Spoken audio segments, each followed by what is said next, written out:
มาแก้บทฝึกหัดวิชาแสงเลขาข้อที่ 13คำถามแมนรัศมีของแสงตะเวนเส้นหนึ่งซอดผ่าน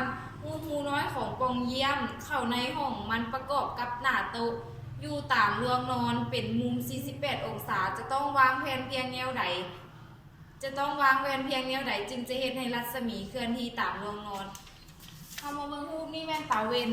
นี่แม่นปองเยี่ยมและนี่แม่นหน้าโต๊ะแสงจากตะเวนซอดผ่านหูน้อยของปองเยี่ยมกระทบใส่กับหน้าโต๊ะให้ไทยเกิดเป็นมุมอัลฟาเท่ากับ 48 องศา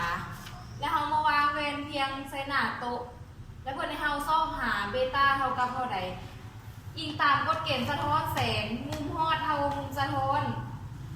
นี่เป็นมุมฮอดและนี่เป็นมุมสะท้อนซึ่งสองมุมนี้เท่ากันฉะนั้นเราจะขีดเส้นสื่อตั้งฉากระหว่างสองมุมนี้แล้วเราจะได้เส้นสื่อรัศมีแสงสะท้อนแสงตะเวน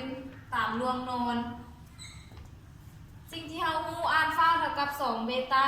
ถอนเอาเบต้าจะได้อัลฟาส่วน2เท่ากับ48 องศาส่วนให้2เท่ากับ24 องศาเบต้าเท่ากับ24 องศา